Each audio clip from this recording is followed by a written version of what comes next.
परमेश्वर कबीर जी संत गरीबदास जी को मिले थे सन 1727 में गांव छुडानी जिला झज्जर हरियाणा में। वहां से उस प्यारी आत्मा को सत्यलोक लेकर गए थे, सचखंड लेकर गए थे, जैसे नानक जी को, संत नानक जी को परमात्मा साथ लेकर के सचखंड लेकर गए थे और फिर उनको वापस छोड़ा था। ऐसे ही गरीबदास जी को भी वापस छोड़ा था।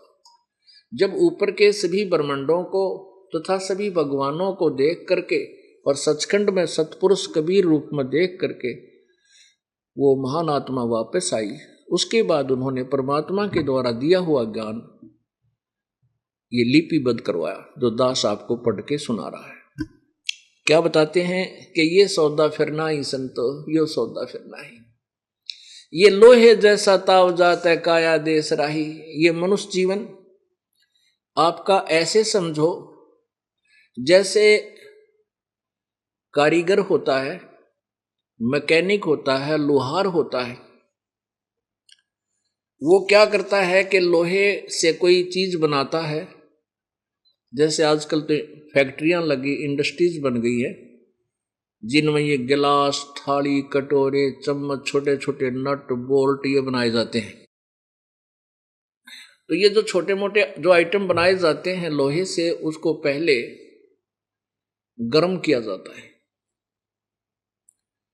और गर्म करके जैसे लोहार आयरन के द्वारा लोहे को इतना गर्म कर देता है कि उसके ऊपर फिर चोट लगाते हैं घन से हथौड़े तक, तो वो जो वस्तु बनाना चाहता है वो गर्म लोहे पर चोट मार कर बनाई जा सकती है। यदि वो लोहा ठंडा हो जाए जरा सा भी, तो उसके ऊपर चाहे सारे गण न झाड़ दे, कूट कूट के सारा कितनी देर कूटता रहे, वो वस्तु नहीं बन सकती जिसके लिए वो गर्म किया गया था, जो प्रियतन है। अब ये शरीर आपका समझो लोहा गर्म है, इस गर्म लोहे के ऊपर जब चोट लागी राम नाम की, सच्चे नाम की, तो आपका कल्याण हो जाएगा। आप बन जाओगे हंस, आप बन जाओगे परमहंस, परमात्मा के चरणों में चले जाओगे आप अच्छे औजार बन करके और सफल हो जाओगे। और ये मनो शरीर छूट गया तो समझो आपका लोहा ठंडा हो गया, फिर गधे कुत्ते सुअर की योनियों में पड़े रहोगे, बांगे टेढ़े मुंह हो जाएंगे, ये सुंदर शरीर आपका नहीं रहेगा। तो परमात्मा हमें क्या बताना चाहते हैं, ये सच्चाई आपके समक्ष ला करके आपको डराना चाहते हैं। और भय बिना भक्ति नहीं हो सकती। कई व्यक्ति ऐसे अनाड़ी मिलते हैं, वो कहते हैं ये तो संतों ने डराने के लिए कह रखी हैं, ऐसी बातें थोड़ी होती हैं, कुत्ते गधे थोड़े ही बनते हैं हम। अरे भले आदमी, अगर आप इतने बुद्धिमान हैं तो फिर परमात्मा के लिए संतों की वाणी की आड़ क्यों लेते हैं? तू ही सुना दे फिर दो चार बोल, पता लग जाए तो कितना जानकार है। देखो चोर चोरी करता है,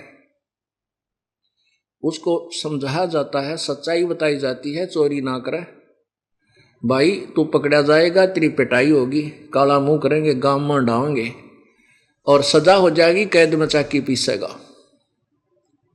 अब ये उसको चाहिए ये समझ लो डराया जा रहा है, या समझ लो कि सच्चाई बताई जा रही है। वो सच्चाई भी है और सच्चाई से वो डर गया तो चोरी से बच जाएगा, वो सजाएं से बच जाएगा जो उस पाप के करने से, अपराध के करने से उसने भोगनी थी। ऐसे ये परमात्मा का ज्ञान आपको सुना जा रहा है, ये सच्चाई है, सच्चाई से डर जाएगा, वो भगवान आत्मा है, बुराई से बच के अपनी भक्ति कर जाएगा दृढ़ता के साथ, उसका कल्याण हो जाएगा। कहते हैं लोहे जैसा ताव जात ये काया देश राही, ये सौदा फिरना ही संतो, यो सौदा फिरना ही। तीन लोक और भवन चतुर्द सब जग सौदे आही, भाई दोगने तगने करे चौगने किन्हो मूल गवाई। आप जी परमात्मा के चरणों में लग गए हो, ना जाने आपके कौन से जन्म जन्मांतर के वो पुण्य थे, शुभ संस्कार थे जो आपको परमात्मा के चरणों में शीघ्रता से ले आए हैं। भले ही कोई ज्ञान समझ के आया है, भले ही कोई किसी कष्ट दुख निवारण के लिए आया है, वो दोनों ही पुण्यात्मा, क्योंकि उनको ठीक ठिकाना मिल गया।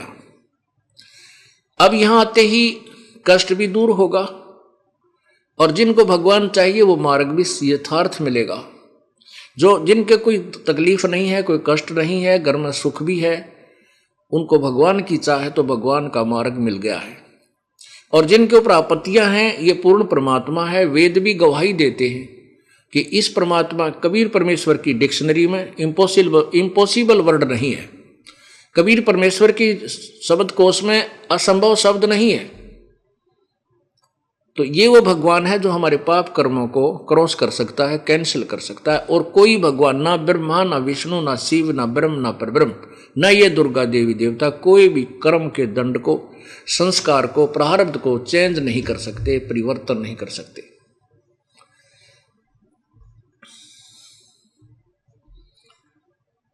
मासा घटे न तिल बदे, विदना लिखे जो लेख, सच्चा सतगुरु मेट कर ऊपर मार दे मेघ।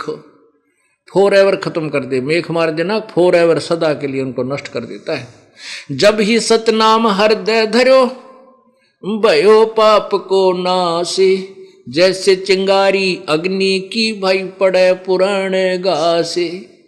कबीर परमात्मा का वो सच्चा नाम ऐसे आपके पापों को फूंक देगा, जला डालेगा, नष्ट कर देगा, सभा कर देगा, जैसे सूखा घास, पुराना घास, और चाहे 100 क्विंटल, 1000 करोड़ क्विंटल पड़ा हो और उसमें एक माचिस की सीख लगा दे तिल्ली, वो सारे को जलाकर सभा कर देगी। आवेगी तेज हवा, उस राख को इधर उधर फेंक कर उस स्थान को बिल्कुल साफ कर देगी। तो ऐसे ही परमात्मा का जो सच्चा नाम है, जो आपको प्राप्त हो गया है, जिसको सत्यनाम कहते हैं।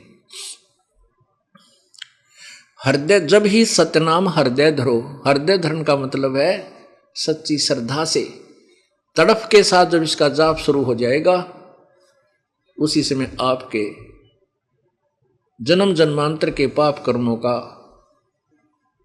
जो है नाश होना प्रारंभ हो जाएगा, आग लगनी शुरू हो जाएगी। अब क्या बताते हैं, आप परमात्मा के चरणों में आ रहे हैं, आप अपने मनुष्य जीवन के सौदे को दुगना तिगना चौगुना कर रहे हो। आप तो अपने मनुष्य जीवन को के सौदे को सत भक्ति दान धर्म करके दुगने तिगने चौगने बना रहे हो, और अन्य प्राणी इस मानव जीवन को के मूल धन को नष्ट कर रहे हैं। कौन कर रहे हैं? जो भक्ति बिल्कुल नहीं करते, शराब मांस तमाकू आदि का प्रयोग करते हैं, और साथ में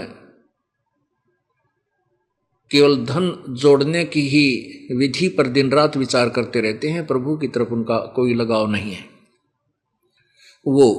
और दूसरे वो प्राणी हैं जो परमात्मा की तरफ में, संत की तलाश में है। जहां भी उनको कहीं संत के बारे में सुनाई देता है वहीं भाग लेते हैं, क्योंकि वो है तो पुण्यात्मा पिछले जन्म जन्मांतर की। लेकिन उनको दिशा ठीक ना मिलने से वो उन नकली संतों को परम संत परम धनी मानकर उनके पास बैठकर अपना जीवन नष्ट कर रहे हैं। वो भी अपने मूल धन को बर्बाद कर रहे हैं, उनको कोई लाभ नहीं हो रहा। आप जी जो हैं, जो परमात्मा के चरणों में आ रहे हैं, इस विश्व में वर्तमान में इस दास के अतिरिक्त पूरी पृथ्वी पर कोई संत नहीं है जो आपको सच्चा ज्ञान दे और जिसके पास नाम देने का अधिकार हो। यानी ये वर्तमान में आपको एक और विशेष लाभ है कि आप ठीक ठिकाना आ चुके हो। ये ना समझना कि दास अपनी बड़ाई करता है या अभिमान से ये शब्द बोला है, नहीं, सच्चाई है ये। और जो इस बात से परिचित हो चुके हैं वो सत्य मान भी चुके हैं कि सचमुच वास्तव में इस संसार में कोई संत नहीं है वर्तमान में इस दास के अतिरिक्त। मैं ये नहीं कह रहा कि वो अच्छी आत्मा नहीं है। जितने भी जो गुरु पद पर बैठे हैं ये पिछले जन्मों की पुण्यात्माएं हैं। इनको काल गुमराह करके बर्बाद करवा रहा है। ये पिछले जन्मांतर के बहुत अच्छे पुण्यकर्मी प्राणी हैं और इनके भाग्य में ये सुविधा है कि वो कारों और हेलीकॉप्टरों में चले और लाखों लोग उनकी सेवा करें। यदि ये संत राजनीति में आ जाए तो वहां भी इनके ऐसे ढूंढा पाटेगा, या कोई मंत्री महामंत्री बन जाएंगे, मुख्यमंत्री बन सकते हैं, क्योंकि काल ने इनकी मलाई इनके आगे डाल देनी है। ये खंडाओ, खो, खाओ, लात मारो, किसी तरह बर्बाद करो, पुण्य कर्मों को इनके समक्ष रख देता है। अवश्य देगा, ना चाहते हुए भी देगा। लेकिन ये प्राणी अपने पूर्व जन्म के इस मूल धन को नष्ट करके अंत में ये कति खाली होकर जाएंगे और नरक के अंदर डाल दिए जाएंगे। वह कोई नहीं पूछेगा इनको। तो दास ये नहीं कह रहा कि वो बुरी आत्माएं हैं या उनके पास जो अनुयायी हैं वो बुरे हैं, नहीं, अच्छी आत्माएं हैं, परमात्मा की चाह है, लेकिन वो गलत आदमी के फंस गए। जैसे पतंगा होता है, ये रात्रि के समय दीपक जलता है और दीपक के ऊपर ये छोटे छोटे पतंगे, जानवर, ये उड़ने वाले मच्छर, मक्खी, पंखों वाली मक्खी उसके ऊपर जा पहुंच जाती है। उसको अच्छा, क्योंकि वो चमकता दिखाई देता है, उनको लगता है कि बहुत ही कोई अच्छी वस्तु है, और उसके ऊपर जाके चिपक जाते हैं, चिपकते मर जाते हैं। ऐसे ही ये संत बहुत ही अच्छे साधु दिखाई देते हैं, महात्मा दिखाई देते हैं, संत दिखाई देते हैं, लेकिन ये काल के वो दीपक की तरह है जिनके ये अनुयायी इनके चिपके हुए सारे मरेंगे, मरेंगे मीन अपना जीवन नष्ट कर जाएंगे। अब देखो ये दास अपने हिसाब लगाता है कि जब पहले भक्ति भी हम करते थे, हनुमान जी का पुजारी था ये दास, रामकृष्ण जी का नाम लेते ही आंखों में आंसू आ जाते थे, इतना प्यार था इन देवताओं से, क्योंकि हमारे अंदर चाह थी भगवान की। हम भगवान के बिना नहीं रह सकते, जो पूर्व जन्म में मनुष्य थे और पूर्व जन्म में भक्ति करते थे, उनको परमात्मा के बिना चैन नहीं आ सकता। भले ही उन्होंने अपने जैसे भी यथा परंपरागत जो साधना का पता चला है, उसने कोई ना कोई परमात्मा का सहारा ले रखा है। कोई मस्जिद पूज के, कोई गुरुद्वारा माथा टेक के, कोई मंदिर में जाकर, या कोई हनुमान जी का चालीसा पढ़ के, या कोई पाठ की वाणी करके, या गीता जी का पाठ करके अपना संतुष्टि किए बैठा है कि मैं कुछ कर रहा हूं, लेकिन वो कुछ भी नहीं कर रहा, क्योंकि वो शास्त्र विधि को त्याग का मनमाना आचरण है, जिसके विषय में श्रीमद् भगवत गीता अध्याय नंबर 16 के श्लोक 23 में कहा कि जो शास्त्र विधि को त्याग कर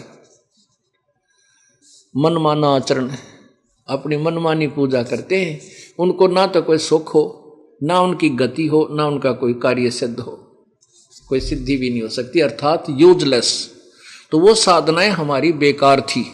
और अब उसके बाद जब हमें यथार्थ ज्ञान मिला, परमात्मा की भक्ति हम करने लगे, ओहो, ना तो कहीं मन भटकता, ना बकवादों की तरफ जाता, इतनी फुर्सत, इतना समय नहीं छोड़ा परमात्मा ने कि हम कितना और, या तो अपना काम कार्य का जो अपनी रोजी रोटी के लिए उसमें तो विचार विमर्श हमने करने भी पड़ते हैं, समय भी देना पड़ता। उसके तुरंत बाद भाई सुबह के नित्यनेम नहीं हो पाए, वो 108 बार मंत्र नहीं हुए, वो करते हैं। फिर श्वास वाला सिमरन सतनाम, उसमें भी सोचते हैं, कुछ देर इसमें भी लगाते हैं। फिर दोपहर के बाद भाई असुर निकंदन रमैणी रहेगी, शाम ने आरती होगी, उसके बाद फिर सोचे शाम का सांस का सुमन कर लेता हूँ। अब कितना ढेर लगा दिया परमात्मा ने हमारे इस धर्म और कर्म का, हम सोच भी नहीं सकते आपके कितने पुण्य प्रतिदिन बन रहे। अब क्या बताना चाहते परमात्मा के 3 लोक और भवन चतुर्दश सब जग सौदय आही, और दुगने तगने किए चौगने किन्हु मूल गवाई। पुण्यात्माओं, जो पैसा हम पहला बर्बाद किया करते थे, कोई गुटी ला के रिश्तेदार आ गया, उसकी सबसे पहली शोभा हम दारू की बोतल ले आ करते, जब वो राजी हुआ करता कि मेरी कुछ सेवा पानी बनी, वो पैसा वह उसके भी कर्म बिगाड़ते, अपने भी भाव बिगाड़ते, अपने पाप इकट्ठे करते, और वो शराब पिलाते। और हमारे यहाँ ऐसी रिवाज थी, नहीं भाई जो हुक्का नहीं रखता ना, वो घर किसा, वो तेरा गजब है। पाप काल ने तो कति ऐसा जुल्म कर रखा है कि ये जीव अपने कर्म कति पत्थर मार मार के फोड़ ले। जिस घर में हुक्का नहीं ना कहते, वो घर किसा भाई।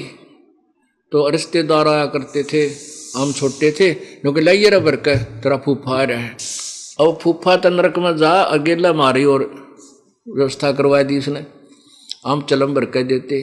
परमात्मा कहते हैं एक चलम हुक्का बराबर डूबे काली धार, इतना महापाप है इस तम्बाकू प्रयोग करने वाले को, और उसको सहयोग देने वाले, भर के भी देने वाले को, चाहे वो ना पीता हो। 100 नारी जारी करे और सुरापान 100 बार, एक चलम हुक्का भर दे डूबे काली धार।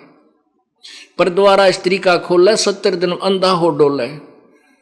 सुरापान मदमासा हारी गमन करे भोग पर नारी 70 जन्म कटेंगे शीशम साक्षी साहिब है जगदीशम। यानी एक बार किया हुआ पाप, मदरा पीवे कड़वा पानी और 70 जन्म समान यानी कुत्ते के जाने।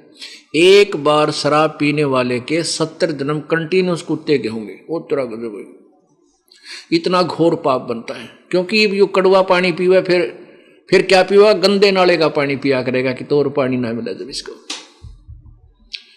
अब एक बार सुरापान करने से कितना दुख 70 जन्म कुत्ते के होंगे। एक बार परस्त्री गमन करने से क्या होगा, 70 जन्म कंटिन्यूस अंधे की योनियां पाओगा।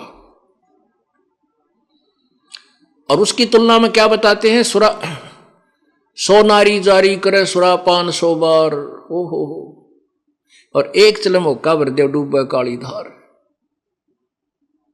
कितना पाप है एक चलम के भरत के देने में, पीने वाले गिला के बनेगी वो तो अंदाजा आप खुद ही लगा लोगे, बुद्धिमान हो। तो इसलिए हम कितने पाप इकट्ठे करा करते। अब वो पाप तो पांडा छूटा, उस पाप से पीछा छूटा और पुण्य शुरू हो गए। जो पैसा हम किधर और लाते थे, जैसे एक वर्तमान में ला लो, एक बीड़ी का बंडल कम से कम भी 4-5 रुपए का आता होगा, तो बहुत महंगाई होगी।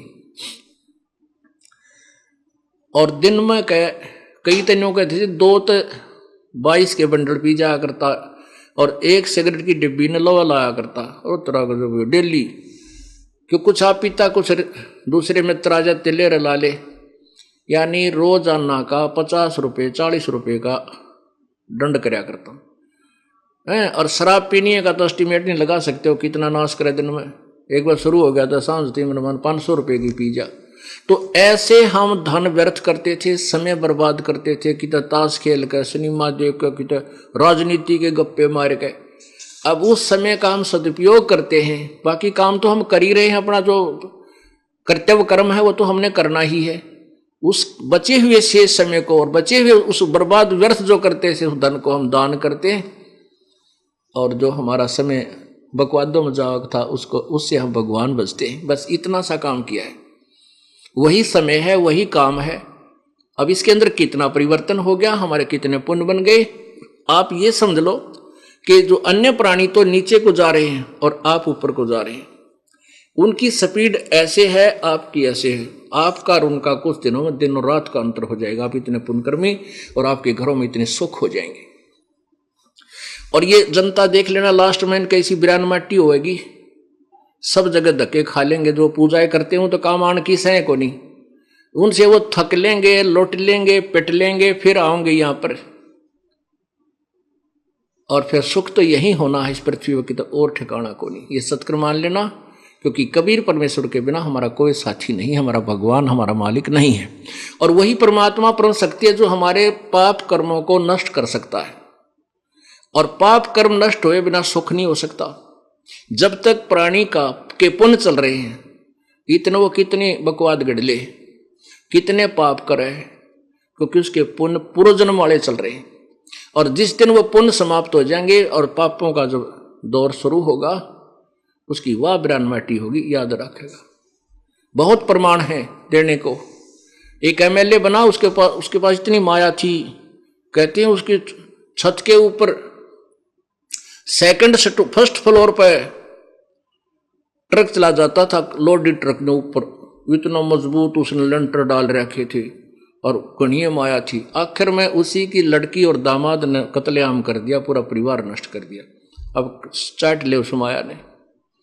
पुण्यात्माओं, जब तक पुण्य चले इतनी पुरानी खूब हवा में उड़ता है, और जब पुण्य रूपी ऊपर कट जाते हैं, पृथ्वी पर पड़ा पड़ा तड़फता रहता है। बुद्धिमान व्यक्ति वही होता है कि पुण्यों के रहते परमात्मा के चरणों में आ जाए।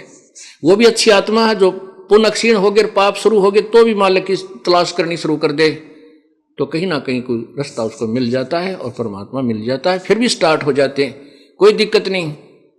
परमात्मा के चरणों में आते पुण्य फिर शुरू हो जाएंगे। यहाँ इतने जबरदस्त पुण्य होते हैं, जैसे आप सत्संग में आते हो, वहां से जहां से आप चले हो सच्चे मन से, सच्ची श्रद्धा से एक दास बनकर परमात्मा के चरणों में आते हो, सत्संग में आते हो, एक कदम का पुण्य आपको एक यज्ञ के तुल्य होता है। और एक यज्ञ को करने के लिए ये राजा लोग लाखों रुपए लगाया करते थे, वो आपको एक कदम से मिल जाता है। संत मिलन को चालिए तज माया अभिमाने, जो जो कदम आगे रखे सो सो यज्ञ समाने। जैसे कोई चाहे सेठ है, चाहे गरीब है, चाहे कोई उच्च अधिकारी है, चाहे राजा है, जब भगवान के दरबार की तरफ चले उसमें वो भूल जाए अपने आप को, मैं कौन हूं, केवल एक जीव हूं और दीर्घ रोगी हूं, जन्म मृत्यु का रोग हमारे बहुत भयंकर लगा हुआ है, और मैं एक ऑल इंडिया इंस्टीट्यूट में चेकिंग और ट्रीटमेंट के लिए चला हूं। ऑल इंडिया इंस्टीट्यूट में वो ही जाएगा जिसके कति कर्म फूट लेंगे और घना भयंकर रोग हो लेगा, और वहां जाके फिर वो नखरे को नहीं, वो तुमने सोचा मेरी जान क्यों कर बचेगी, मेरा कैसे क्या होगा, ऑपरेशन होगा या वैसे कोई ट्रीटमेंट होगा, फिर उसने कोई नखरे नहीं बागते, चाहे वो राष्ट्रपति भी क्यों नहीं है, उसमें वो अपनी जान देखता है। ऐसे ही आप जब सतलोक आश्रम में आए, चाहे कितना बड़ा सेठ है, चाहे कोई गरीब है, चाहे अमीर है, चाहे अधिकारी है, वो अपने को एक दास समझ के जब इस दृष्टिकोण से, इस भाव से चलोगे तो आपका एक कदम भी एक यज्ञ के तुल्य पुण्य आपको देगा और आप आओगे अंडी पाक के। एक बार कोई किसी को ले आता है अपने मित्र को, वो यहाँ के देखता है और जमीन पर बैठना पड़ेगा, थोड़ी देर तक नखरे करता है और मनमाना अगली बार आवे को नहीं, फिर कहाँ बैठेगा गधा बन के, कुरुडियाँ पर लौटेगा। अरे यहाँ मैट तो बिछा रखे हैं, बने बनाया भोजन मिले, परमात्मा की अमृतवाणी बरसे, कर्महीन इससे दूर भागे। तो कर्महीन इंसान होता है वो पाप कर्मों से ग्रस्त प्राणी होता है। तो ऐसे आपके पुण्य यहाँ पर रह रह कर बन रहे हैं। एक दिन ऐसा आएगा कि आप भूल जाओगे, दुख भी कोई होया करता है पृथ्वी पे, लेकिन वो आपका सबसे खतरनाक समय होगा जब आप ज्यादा सुखी हो जाओगे। ये सुख परमात्मा से दूर करता है, इसलिए परमात्मा हमें एक शिक्षा देते हैं, सुख के माथे से ला पड़ो जो नाम हृदय से जावे, बलिहारी उस दुख के जो पल पल नाम रटावे। भगवान इसे सुख का आग लगाए जो तेरे तो दूर करे, ऐसा सुख ना दियो मेरे दाता, इतना दुख दिए रखना ताकि तेरी तड़फ बनी रही। तो इस प्रकार हम संत परमात्मा के चरणों में आकर के अपने पुण्यों का सौदा कर रहे हैं, अपने श्वासों का सौदा कर रहे हैं। आप दुगने तिगने चुगने कर रहे हो, और वो जो परमात्मा के शरण में नहीं आए हैं या गलत जगह साधना भी कर रहे हैं, वो अपने जीवन की मूल पूंजी को नष्ट कर रहे हैं। क्या बताते हैं, उस दरगाह में मार पड़ेगी जम पकड़ेंगे बाही, वह दिन की वो डरनी लागे लज्जा रे अकनाही।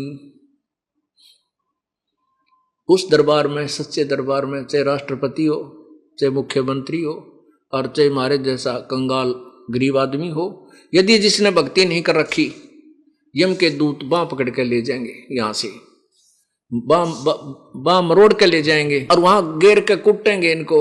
उस दरगाह में मार पड़ेगी जम पकड़ेंगे बाही, वह दिन की मोह डरनी लागे लज्जा रे अकनाई। ये भगवान इतनी भक्ति करूं, इतना मर्यादा में रहूं कि उस दिन मेरी लज्जा रहे, वहां पिटाई ना हो, अर्थात मुझे यम के दूत बांध के ना ले जा। आए हैं सो जाएंगे ये राजा रंग फकीर, एक सिंहासन चढ़ के जा एक बंधे जात जंजीर।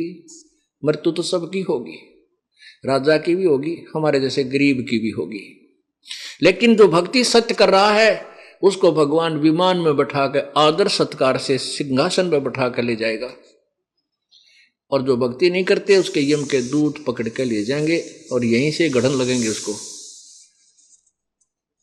परमात्मा कहते हैं उस दिन की मुझे डर नहीं लग गए कि उस दिन इज्जत रहेगी या नहीं। तो इस डर से हम भक्ति करेंगे, और भक्ति करेंगे मर्यादा में रह करके, तभी हमारी भक्ति सफल होगी। यदि हम भक्ति भी कर रहे हैं और मर्यादाहीन, तो हम फाउल होंगे। पुण्यात्मा, ये परमात्मा का ये परमात्मा वाले अखाड़े का एक गेम समझ लो, परमात्मा वाले अखाड़े का एक खेल है।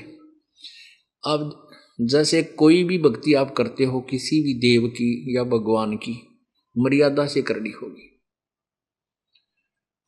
जैसे खेल के कुछ पॉइंट होते, नियम होते हैं, और उनमें वो फाउल हो जाता, खिलाड़ी उसको तुरंत बाहर कर देते हैं, 1 सेकंड नहीं लगाते। ऐसे ही ये परमात्मा के अखाड़े का खेल है, और इस खेल में जो जरा सा भी फाउल होगा ऑटोमेटिक विसल बजेगी, उसका नाम कट ऑफ हो जाएगा। पुण्यात्माओं, यदि या तो इस खेल में तुम अपना प्रवेश मत लो, और प्रवेश लो तो भाई ढंग से खेलो, डर के खेलो, कहीं फाउल ना हो जाए। सबसे पहला डर आपका फाउल होने का होना चाहिए।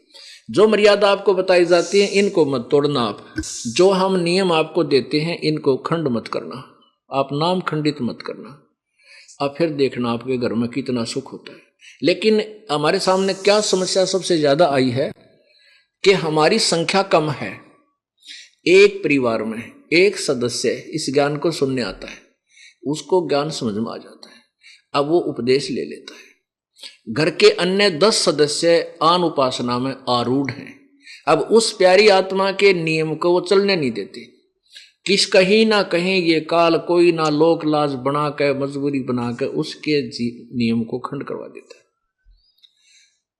तो पुण्यात्मा, ये फाउल तो चाहे किसी प्रकार भी हो जा, वो फाउल ही है, काल का दाव लग जाता है, फिर उसको लाभ मिलना बंद हो जाता है।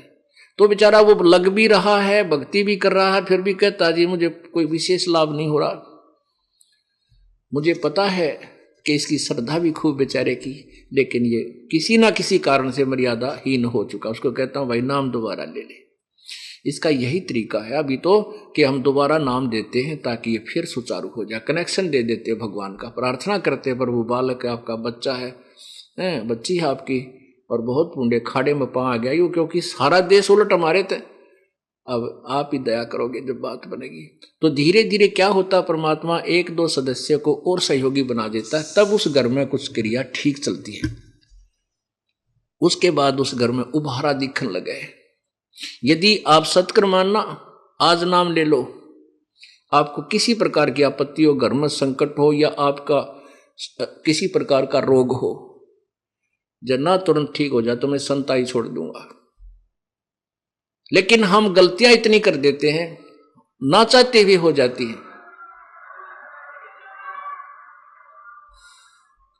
क्योंकि मैं इस परमात्मा से बहुत परिचित हूं। सन 1988 से इस दास इसकी शरण में आया था। उस दिन के बाद जो मेरे साथ इन्होंने चमत्कार किए, मैं सोच भी नहीं सकता था। तो आपके साथ क्यों नहीं करेगा? वही भगवान, वाह पावर। कहते हैं सतगुरु के दरबार में कमी का एक ही ना, और हंसा मौज निपा होता तेरी चूक चाकरी में।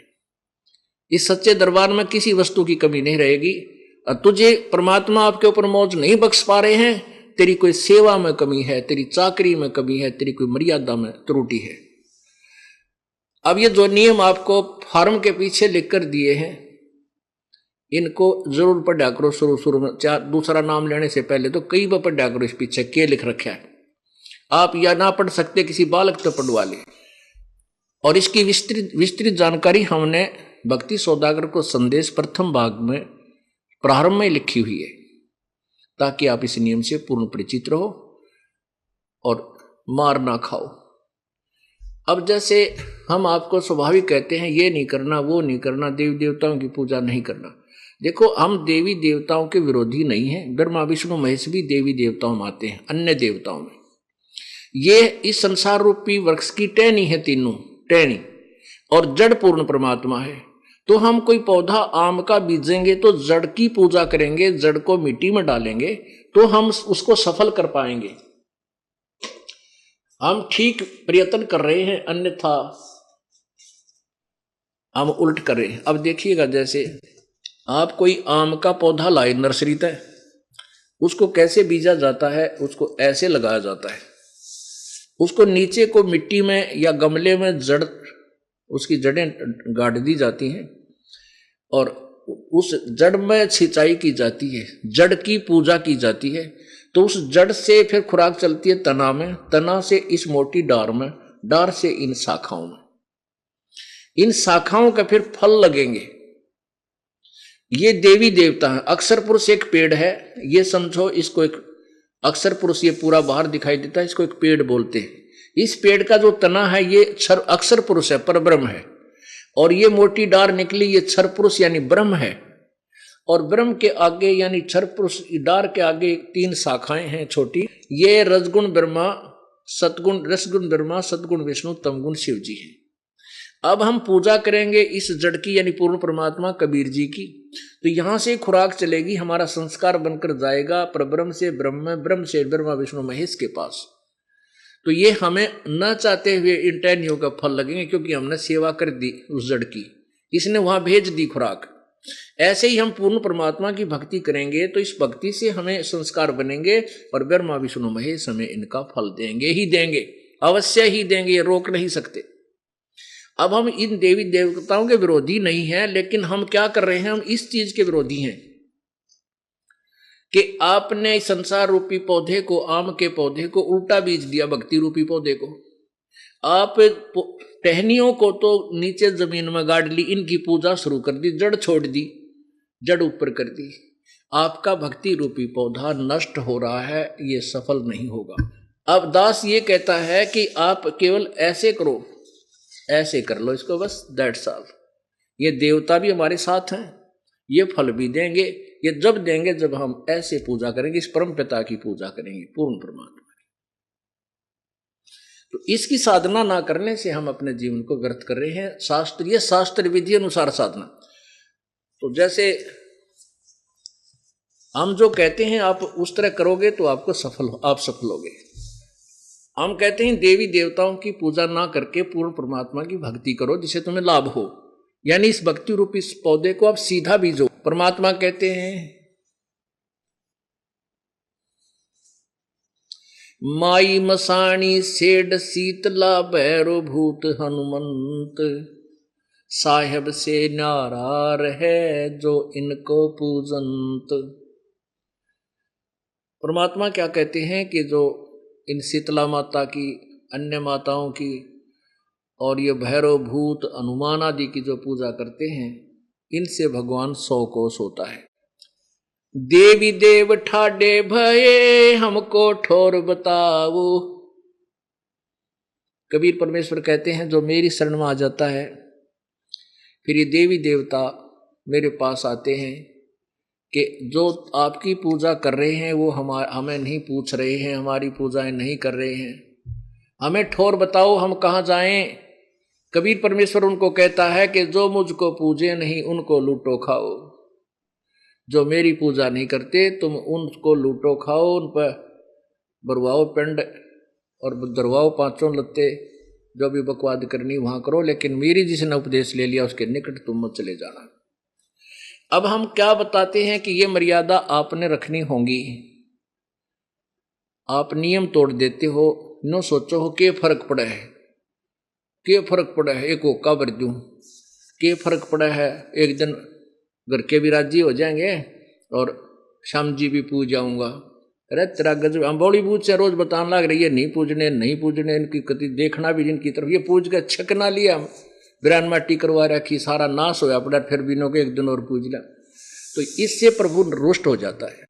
अब क्या बताते हैं, जब सीता जी श्री राम और लक्ष्मण जी के साथ वनवास में थी, उन्होंने एक झोपड़ी बना रखी थी, कुटी बना रखी थी, और रावण ने सीता को उठाने का एक षड्यंत्र रचा था। रावण का मामा मारिच जो है एक सोने का मर्ग बन के सिद्धि से, और वहां दूर दिखाई दिया जहां सीता जी ने एक बगीची बो रखी थी, उसके फूलों फालों को तोड़न लग गया। उसकी सुंदरता पा सकते होकर सीता ने कहा कि ये मर्ग मुझे ला कर दो, जीवित या मृत। ज्यादा हट कर ली उसने। तो श्री राम बोला लक्ष्मण मैं जाता हूं और तू यहाँ रहना, क्योंकि जंगल का काम है और अकेली सीता को नहीं छोड़ना। श्री रामचंद्र जी आगे चले गए। वहां से आकाशवाणी की उस मृग मारीच ने तो कि हाय भाई मर गया, हाय लक्ष्मण मर गया। अब सीता ने सुन लिया बात कि तेरा भाई पर आपत्ति आ गई, तू जा लक्ष्मण। लक्ष्मण बोला मेरा भाई कोई मिट्टी का बना हुआ नहीं है कि मेरे को मार देगा, मेरा भाई नहीं मरा है, ये कोई चाल हो सकती है, तो आप मैं नहीं जाता। सीता ने उलाना दे दिया कि तू चाहे है तेरा भाई मर जा और तू मुझे पत्नी बनाना चाहता, इस तरह के कुछ शब्द बोल दिए। अब वो जति पुरुष था, उस पर बात नहीं सहन हुई, कहने लगी क्या ठीक है मैं जाता हूं। और उसने एक चारों तरफ एक रेखा खींच दी उसको टिया के कि ठीक है इस रेखा से बाहर मत जाना, नहीं इसके अंदर रहना, तेरे पर कोई आपत्ति नहीं आएगी। सीता बोली ठीक है तू जल्दी जा, मैं नहीं जाऊंगी इस तो बाहर। इतने में रावण एक साधु का रूप बना करके आया और सीधा आ रहा कि माई आटा दे। सीता आटा लेकर चली कि लो जी आ जाओ ले जाओ। उस रेखा से इधर खड़ी थी 2-4 फुट। रावण आगे को चला उसको उठाने के लिए कि ले उठा लाता हूं इसको फटाफट, बाहर तो आ गई है ये। तो जो ही उस रेखा के निकट आया तो रावण एकदम उल्टा हुआ, क्योंकि उसके अंदर से अग्नि की लपट निकली। रावण एकदम पीछे हो गया। अब रावण ने कहा कि यदि तूने आटा देना है तो माई बाहर आकर दे दे, नहीं तो मैं तुझे श्राप दे दूंगा और न्यू कर दूंगा। तो मुझे मारना चाहते थे, ये क्या तुमने जंतर मंतर कर रखा। अब सीता ने सोचा के फर्क पड़ा है, साधु तो है, ले इसको दे आती हूं आटा, फिर आ जाऊंगी वापस। अब जो ही उसने रेखा से बाहर दूसरा कदम रखा था, उठा ली कंधे पे और लेकर भाग गया। अब क्या दुर्गति हुई सीता की, आप भी ब्राह्मण माटी करवाई गेला, रामचंद्र और लक्ष्मण की लाखों लोग मरवा दिए उसे एक नादानी के कारण। तो पुण्यात्माओं, ये जो मर्यादा है इस काल के लोक में, तो आपने भक्ति करनी है या लक्ष्मण के सी रेखा समझ लेना। इसने पार करते ही काल तुम्हारा जो बक्कल तार देगा और भगवान से सैकड़ों दूर ले जाएगा। बहुत लंबी कहानी बन जाएगी। या तो लगो मत इस मार्ग पे, हमने कोई आवश्यकता नहीं यहाँ पर मर्यादाहीन प्राणियों, क्योंकि उनको नुकसान होंगे। फिर हमारी जो भगवान का जो है फिर महिमा कम बताने के हैं। और नाम ले रहा था उसका क्या फायदा हुआ, देखो वो एक्सीडेंट में मर गया। यहाँ आने वाले प्राणी का कांटा भी नहीं लग सकता, मैं गारंटी देता हूं, यदि वो मर्यादा नहीं तोड़ता और सतभक्ति करता है तो। लेकिन हम अपनी गलती से नुकसान करते हैं और भगवान को भी बदनाम करते हैं। परमात्मा कहते हैं 100 वर्ष सतगुरु की पूजा, एक दिन आन उपासी, वो अपराधी आत्मा बाई पड़े काल की फांसी। 100 वर्ष ये पूजा कर लो मालिक की, ठीक आपको पुण्य हो रहा है, और एक दिन आन उपासना कर लो, वो अपराधी आत्मा फिर पड़े काल की फांसी। और तरह के जो बता, इतने भयंकर विष को हम क्यों खाएं। हमने 1 क्विंटल हलवा बना रखा है और उसमें 100 ग्राम टट्टी डाल दे, बता क्या फायदा उस बनाने का, तो बर्बाद कर डाला। तो ऐसी नालायकी कौन करेगा, शराबी। तो इस मार्ग में आन उपासना यानी जो हमने बताई उसके अतिरिक्त जो पूजा तुम करते हो, मनमाना आचरण करते हो, वो इसमें विष का काम करेगा। 100 वर्ष तो सतगुरु पूजा यानी गुरुदेव के सच्चे गुरु के आधार पर जो साधना आप करते हो वो, और एक दिन आन उपासी, वो अपराधी आत्मा फिर पड़े काल की फांसी। और तेरा आप क्या बताना चाहते हैं परमात्मा। नर नारायण देही पाके, उस दरगाह में मार पड़ेगी जम पकड़ेंगे बाही, वादन की मोह डरनी लगे लज्जा रे अकनाही। नर नारायण देहे पाके तू फेर 84 जाही, जा सतगुरु की मैं बलिहारी, जो जामन मरण मिटाई। के ये इतना सुंदर शरीर नर नारायण है। नारायण यानी भगवान, और नर आप स्त्री पुरुष का चोला मानव शरीर कहलाता है। कि नर उस परमात्मा जैसा शरीर पाकर, नर नारायण दे ही पाकर, परमात्मा भी हमारे जैसा है, हमरे ही उनिहार है, हमारा सिरजनहार।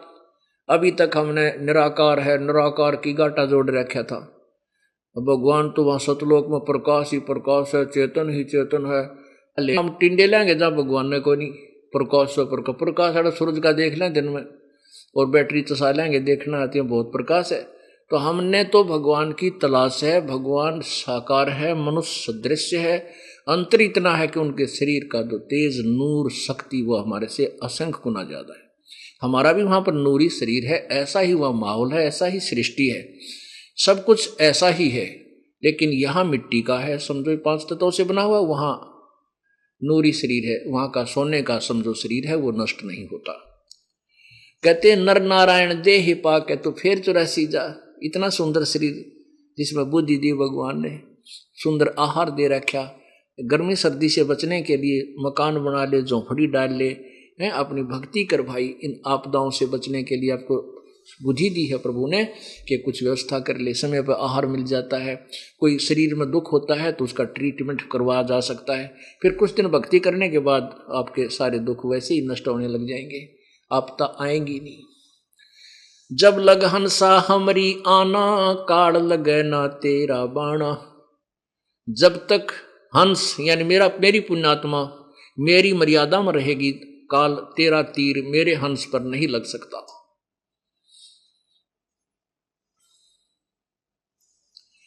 तो हमने इस भगवान की मर्यादा को नहीं तोड़ना है। भक्ति कम ज्यादा वो स्वीकार हो जाएगी, उसमें इतना होगा कि एक जन्म बढ़ सकता है। और मर्यादाहीन प्राणी का तो कितने ठिकाना को ना। लेकिन अब हम समझदार हो गए, कम क्यों करेंगे, हम खूब करेंगे। और क्या करेंगे, समझ दिखाई दे जाएगा कि क्या मांगू कुछ थिर ना रहाई, देखो तो नैन चला जग जाई। 1 लख पूत 1.25 लाख नाती, उस रावण का कोई दीवान बाती। हम क्या मांगेंगे भगवान के दरबार में। एक प्लाट मिला भगवान, कोई प्लाट है तेनों के परमात्मा एक मकान बन जाए, कोई बात ना। ये तो परमात्मा यहाँ तो आपको फ्री में मिलेंगे ये वस्तु। तो किसी का संतान नहीं है वो संतान मांग लेता है, किसी के पुत्र नहीं है पुत्र मांगने आता है, और निर्धन धन मांग लेता है।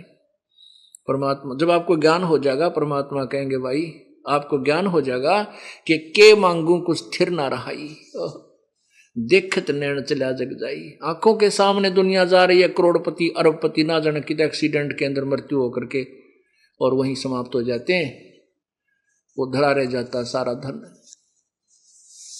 तो ये ज्ञान हमें सत्संग से हो जाएगा, इस सत्संग से।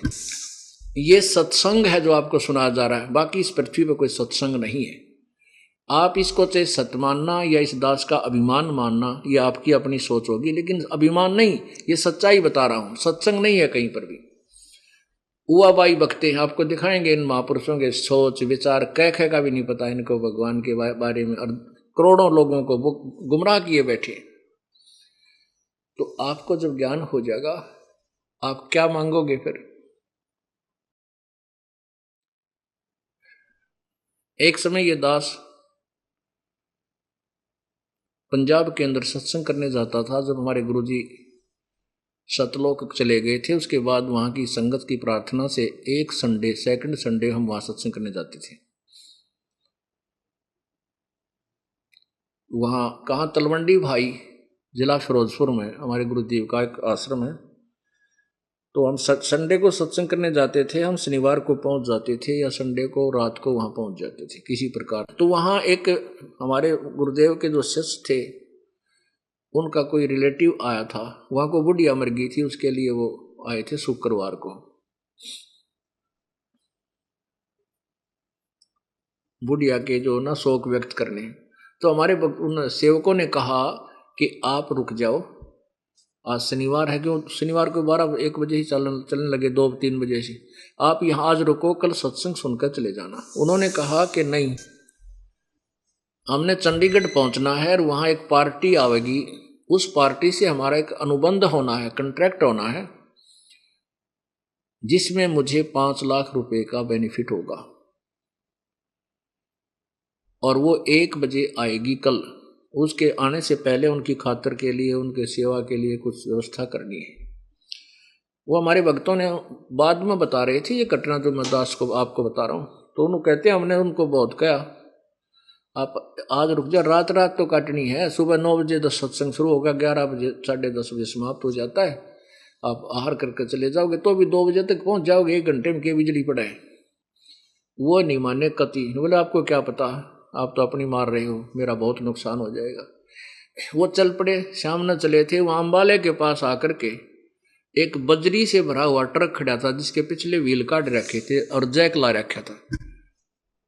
अब 4 सदस्य थे घर में, चारों के चारों, वो खुद चला रहा था, उसकी पत्नी थी, 2, एक बेटा एक बेटी थी। वो फुल स्पीड से मारुति कार थी, उस ट्रक के नीचे जा घुसी।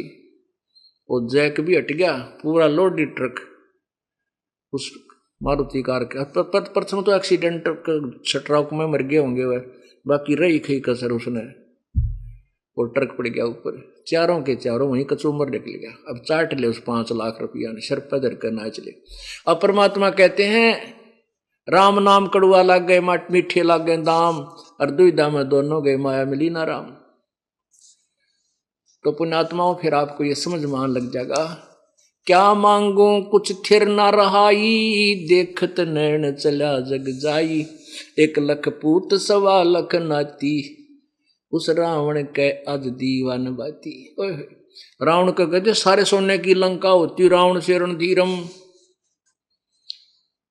पूरी सोने में चढ़ रहा था उन महलों को, और 1 लाख उसके पुत्र थे, 1.25 लाख, 1 लाख पूत, 1 लाख पुत्र थे।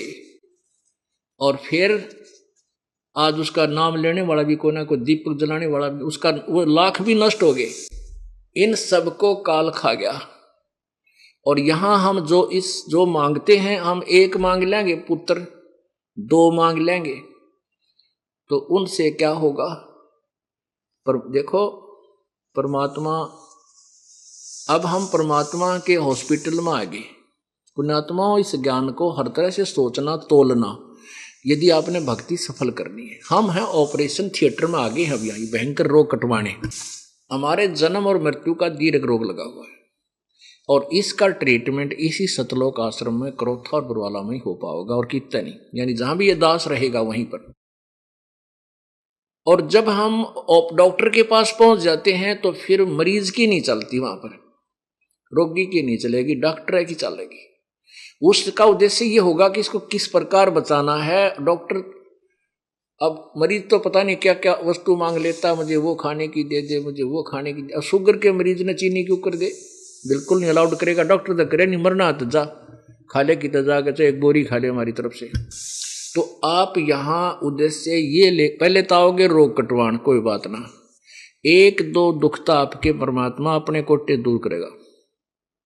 फिर आपको ज्ञान हो जाएगा कि ईब बेटा तू आप कमाई कर बेटी, यानी इस राम नाम की कमाई कर, जिससे तेरा जो कष्ट है उससे दूर हो। तो उससे क्या होगा कि 1-2 कष्ट, 2-4 तो दुख आपके परमात्मा अपने कोटे से दूर कर देगा।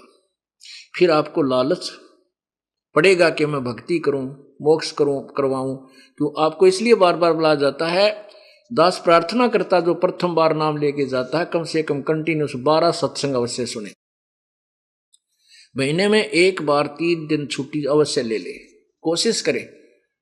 देखो हमने एक बहुत बड़े झंझट से निकलना है, उसके लिए कुछ समय भी निकालना होगा। जैसे हम अपने बच्चों को पढ़ाते हैं, बच्चा 16 वर्ष पढ़ता है, और 1-2 वर्ष और PhD कोर्स कार्यक्रम में तो और ज्यादा लग जाते हैं, और उसको हम कोई काम नहीं कराते, पैसे भी खर्च करते हैं, जब जाकर वो 2 रोटी का साधन कर पाता है। और हमने कल्याण कराना है, इसके लिए अपने समय भी देना होगा, और 2 पैसे मालिक के चरणों में समर्पण भी करने होंगे, तभी आप इस दीर्घ रोग और इस झंझट से मुक्त हो पाओगे। अब जैसे आप क्या मांगते हो, जो छोटे कुछ ऐसे कष्ट होते, परमात्मा उचित समझता है कि ये दुख इसके दूर नहीं हुए, तो इसकी श्रद्धा टूट जाएगी। फिर तुम एक ऐसी आंट अड़ा दोगे, अकिया होनी चाहिए मेरा। परमात्मा अगर उचित समझेगा कि आपको ये हानि नहीं करती, तो वह चीनी आपको अलाउड करेगा। यदि वो चाहता है कि ये चीनी इसको अलाउड करो, शुगर का मरीज है, डॉक्टर अलाउड नहीं करेगा। कई पुण्यात्मा आते हैं, संतान हो, लड़का हो, परमात्मा वही समझ लेना कि आपके आने भविष्य के संस्कारों से संबंधित यदि ठीक कोई संतान होगी तो देगा, अन्यथा आपको जहर नहीं देगा। फिर आपको ज्ञान हो जाएगा कि क्या मांगू कुछ थिर ना रहाई, और देखत नैन चला जग जाई, 1 लाख पूत 1.25 लाख नाती। उस रावण काज को दीवा बाती लावणिया भी को ना, यानी वो 1.25 लाख भी नाश को प्राप्त हुए, तो 1 पुत्र भी मांग करके के कला तोड़ दोगे। तो ये ज्ञान से समझ में आओगी, फिर आप भक्ति करोगे निश्चिंत होकर के। ऐसी बात नहीं है परमात्मा आपके इतने कष्ट दूर करेगा, आप सोच भी नहीं सकते। और आप सब सोच भी नहीं सकते कि सचमुच भगवान वर्तमान में ऐसे काम कर देता है। हम पूर्व की कथा सुना करते, ध्रुव और प्रहलाद और मीराबाई जैसों की, या लाखों की संख्या में आपको गिनवा दूंगा जिसको साथ ऐसे लाभ मालिक ने आज दे रखे। ये वो पूर्ण परमात्मा है। तो क्या बताते हैं, नर नारायण देही पाके तो फेर 84 जाही, जा सतगुरु की मैं बलिहारी, तो जामन मरण मिटाई। उस सतगुरु के ऊपर मैं कुर्बान हूं जो जन्म और मृत्यु के रोग न काट दे। छोटी मोटी राहत तो बहुत से भगवान भी दे सकते हैं। कई संत अपने कोटे से, अपने आशीर्वाद से आपको आशीर्वाद दे देते हैं, कुछ धन मिल जाता है। अब वो संत पूर्व जन्म की कमाई से परिपूर्ण था, उसने कुछ तो आपको आशीर्वाद देकर बांट दी, किसी ने उसका डले मार दिए, उसको श्राप दे दिया, वहां खत्म कर दी, ना तो आपको लाभ हुआ क्योंकि उसका आशीर्वाद से थोड़ा बहुत लाभ हो गया, तो आगे क्या मिलेगा, गधे कुत्ते की सूअर की जूनी तो ना मिट्टी। इस संत, इस परमात्मा की शरण माने के बाद आपको सांसारिक सुख औरों से अधिक मिलेंगे, लेकिन मिलेंगे उतने जितने आपके लिए लाभदायक होंगे, आपके हानिकारक होंगे। परमात्मा आपको उस इतना धन नहीं देगा। जो ये माया आपकी गले की फांसी बन जाएगी, इतनी माया मालिक आपको नहीं देना चाहेगा। जो आपको ही डबो दे, साईं इतना दीजिए जामे कुटुंब समावे, हम भी भूखे ना रहे अतिथि ना भूखा जावे।